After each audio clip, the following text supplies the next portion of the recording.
नमस्कार and welcome you all to DR expand. मैं हूं डॉक्टर जैन। नाउ रिसेंटली आपने बहुत ज़्यादा न्यूज़ में सुना होगा चांदीपुरा वायरस के बारे में। ये बहुत ज़्यादा फैलता जा रहा है। गुजरात, महाराष्ट्र, मध्य प्रदेश और राजस्थान में इसके केसेस रिपोर्ट हुए हैं। तो कंप्लीट डिस्कस करेंगे क्या है चांदीपुरा वायरस, कैसे इसका नाम पड़ा चांदीपुरा वायरस।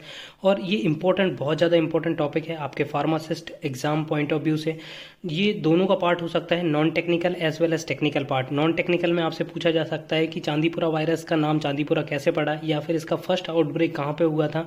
टेक्निकल में बात करें तो आपको पता है इसकी जनरली पूछा जा सकता है कि इसकी वायरोलॉजी के बारे में पूछा जा सकता है। ये डीएनए आरएनए वायरस है कि इसमें इसका बेस पेयर क्या होता है, ये स्प्रेड कैसे होता है, वेक्टर क्या होता है, इसके बारे में, इसका ट्रीटमेंट वगैरह, वैक्सीन के बारे में पूछा जा सकता है आपके फार्मासिस्ट के एग्जाम में। तो चलिए कंप्लीट डिस्कस करेंगे क्या है चांदीपुरा वायरस। बट उससे पहले यदि आपने चैनल को सब्सक्राइब नहीं किया तो चैनल को सब्सक्राइब करिए, सो दैट आपको फार्मेसी से रिलेटेड जितनी भी इंपॉर्टेंट अपडेट है वो मिलती रहेगी। और additionally you can also join our channel, जहाँ पर मात्र 29 रुपीज़ में आपको मिलने वाले हैं प्रीवियस ईयर के फार्मासिस्ट के क्वेश्चन पेपर, और जो एमसीक्यूज मेरे द्वारा सॉल्व कराए जाते हैं वो आपको प्रोवाइड कराए जाएंगे।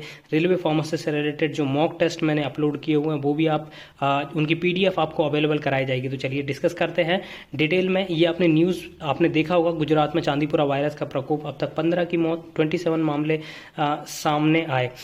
रिसेंटली सेम ये न्यूज़ है गुजरात की, दैनिक भास्कर की, और अदर मीडिया आउटलेट्स ने भी इसको कवर किया हुआ है। तो ये बहुत ज़्यादा सीरियस इशू है, बहुत ज़्यादा इसके केसेस इंक्रीज हो रहे हैं गुजरात, महाराष्ट्र, मध्य प्रदेश और राजस्थान में। तो सबसे पहले बात करेंगे कि आखिर आपके जो exam point of view, pharmacist के जो क्वेश्चन पूछे जाते हैं उसके पॉइंट ऑफ व्यू से मैंने यहाँ पर समराइज किया हुआ है। यहाँ पर आप देख सकते हैं जो चांदीपुरा वायरस, उसके बारे में जनरली पूछा जाता है कि इसके जेनस क्या होता है और इसका फैमिली कौन सी होती है। तो देखिए इसका जेनस होता है वसिकुलो वायरस और इसकी जो फैमिली होती है रेप्डोविरिडे होती है। तो ये आप याद रखिएगा, एक इंसेफ्लाइटिस टाइप की इलनेस है। आपने जापानीज इंसेफ्लाइटिस सुना होगा जिसमें कि इन्फ्लेमेशन हो जाती है ब्रेन में। अब सेकंड जो क्वेश्चन बनता है वो पूछा जाता है कि ये डीएनए या आरएनए वायरस होता है। तो ये आप याद रखिएगा, ये एक आरएनए वायरस है और इसका जीनोम लेंथ होती है 11 केबी, 11 किलो बेस पेयर। आइसोलेट किया गया था फर्स्ट टाइम सैंड फ्लाई से। तो ये आप याद रखिएगा कि ये सैंड फ्लाई से आइसोलेट किया गया था। तो इसके दो वेक्टर हो सकते हैं, इधर सैंड फ्लाइज और मॉस्किटो। यदि ऑप्शन में है तो मॉस्किटो भी आप लगा सकते हैं, बट यदि इसका एक ही होगा वेक्टर आता है तो आप सैंड फ्लाइज इसका ऑप्शन टिक करिएगा। तो देखिए, और इसके सिम्टम्स के बारे में बात करें तो fever, headache, conversion, unconsciousness, progressive rapidly यदि ज़्यादा इंक्रीज होता है तो कोमा, और इवेंचुअली डेथ भी हो सकती है सीवियर केसेस में। तो यहाँ से आपके 4 क्वेश्चन बनने के चांसेस हैं। सबसे पहले आपके बारे में पूछा जा सकता है जेनस कौन सा होता है, तो वेसिकुलो वायरस, ये आप याद रखिएगा। फैमिली के बारे में पूछे तो रेप्डोविरिडे होती है। थर्ड, इसका डीएनए होता है, आरएनए वायरस होता है। तो ये एक आरएनए वायरस होता है। जीनोम लेंथ 11 केबी होती है, और इसका वेक्टर की बात करें तो ये सैंड फ्लाइज या मॉस्किटो इसका वेक्टर हो सकता है।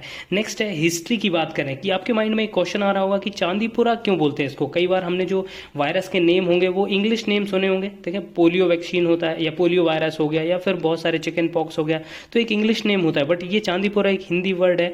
तो इसका रीजन क्या है, तो देखिए 1965 में चांदीपुरा विलेज में, महाराष्ट्र में है ये, वहां पर बहुत सारे केसेस आइडेंटिफाई हुए थे, बहुत ज्यादा डेथ हो रही थी। तो उनसे सैंपल आइसोलेट किया गया और जो वायरल लैब होती है वहां पर भेजा गया। तब फाइनली कंफर्म हुआ कि ये जो आउटब्रेक हुई है वो हुई है एक वायरस के कारण। बट उस टाइम पे इसका नाम रखा गया था, क्योंकि ये चांदीपुरा विलेज में फर्स्ट टाइम ऑब्टेन हुआ था, जिसका नाम चांदीपुरा विलेज रखा गया। तो ये क्वेश्चन बन सकता है, आप याद रखिएगा कि 1965 में चांदीपुरा विलेज, जो कि महाराष्ट्र में है, इसको आइडेंटिफाई किया गया था, इसलिए इसका नाम चांदीपुरा वायरस है। नेक्स्ट है कि इसमें पास्ट आउटब्रेक कौन कौन सी हुई है। देखिए रिसेंटली तो हुई है, उससे पहले कौन कौन सी आउटब्रेक हुई है। तो 2003 में आउटब्रेक हुई थी आंध्र प्रदेश में, जहां पे 329 चिल्ड्रन की डेथ हुई थी। महाराष्ट्र में, ठीक है, महाराष्ट्र में 189 की डेथ हुई थी। फिर 2009 में इसकी आउटब्रेक हुई थी, ठीक है, जहां पर 15 डेथ हुई थी। 2010 में भी हुई थी। फिर उसके बाद 2014, 16 और 19 में इसका आउटब्रेक देखने को मिला था वडोदरा में।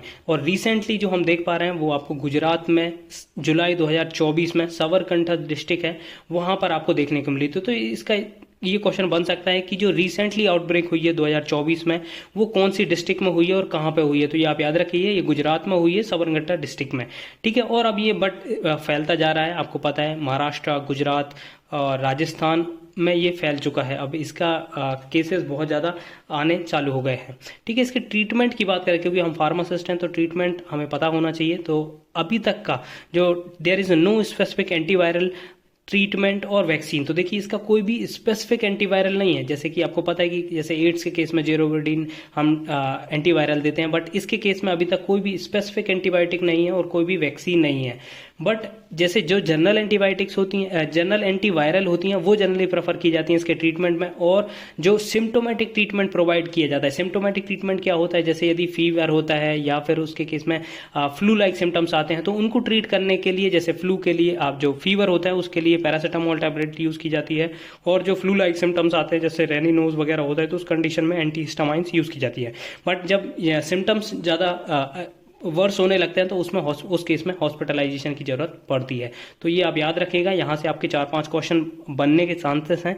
4-5 मतलब टाइप के क्वेश्चन आपके बन सकते हैं। सबसे पहला तो आपका बन सकता है इसके जेनस से रिलेटेड, जेनस होता है वेसिकुलो वायरस, और इसकी जो फैमिली होती है रेप्डोविरिडे, मोस्टली पूछा जा सकता है इसकी फैमिली के बारे में, और ये आरएनए डीएनए वायरस होता है इसके बारे में। और थर्ड बन सकता है इसके वेक्टर के बारे में। यदि नॉन टेक्निकल पार्ट में आता है तो ये पूछा जा सकता है कि ये फर्स्ट टाइम कहाँ पे आइडेंटिफाई हुआ था। ये आप रखिए चांदीपुरा विलेज, जो कि महाराष्ट्र में है। आई होप ये इन्फॉर्मेशन आपको अच्छी लगी होगी। अच्छी लगी तो प्लीज चैनल को सब्सक्राइब करें, वीडियो को लाइक करिए, शेयर करें, कमेंट करिए। Thank you.